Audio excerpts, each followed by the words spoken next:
name is Courtney Adkins. I am a permaculture design course graduate in 2013. A lot of my experience is from Seattle Tilth, working in their adult gardens, working with their plant sales, and also being a class assistant, which is helping from canning to trellises to irrigation. I also work full-time for the Department of Fish and Wildlife. I work to monitor the ESA listed species in Puget Sound, which are so also with my personal garden, taking on the stuff I learned from Seattle Tilth, creating a really abundant garden with brassicas, lettuces, lots of fruits, perennial fruits, root veggies, peas, beans. What else?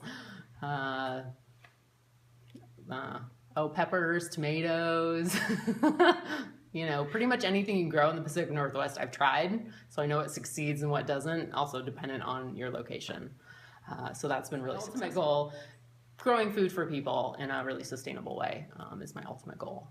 And make it a community outreach piece where we can bring kids in and the community in together to create good food for this community that's nutritious, and teach kids that food can be delicious and healthful.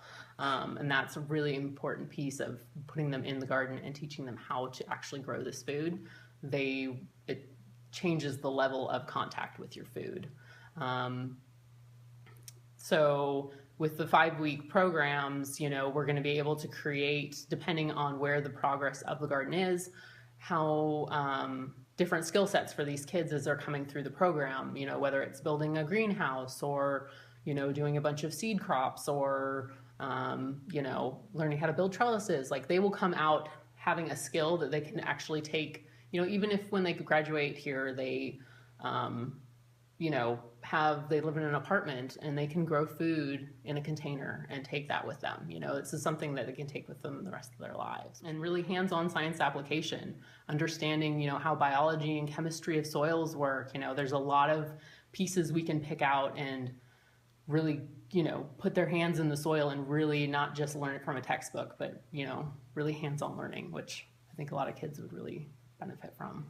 It's a community-based learning, educational garden that hopefully, down the line could become a business and actually generate income for the nonprofit. We're a ways away, but that's definitely something that could very well happen, and that's something Seattle Youth Garden Works with Seattle Tilth has been very successful with, and with at-risk youth in Seattle between the ages of 16 and 21, and bringing them in and teaching them how to have a business and how to grow food and how to market it to the public. And they've been really successful, which is really exciting. We know something, and we know it works. So in order for all of this to happen, we need a site, a flat piece of vacant land. We don't need something that we can have for the next 30 years. We don't need a huge lease. We could have it for the next 2 years and be successful. Keep it very minimal on structures, and as long as it has the water and the solar, we can deal with most other things. We don't have to have it be a permanent thing that we're going to have for the next 20 years. We could have it for the next 2 years and come up with something. So Scriber has donated to the group a nice large pile of soil, also a nice decomposing pile of wood chips, and a ton of burlap sacks. All of those things could be totally utilized when we first start out to create a garden plot.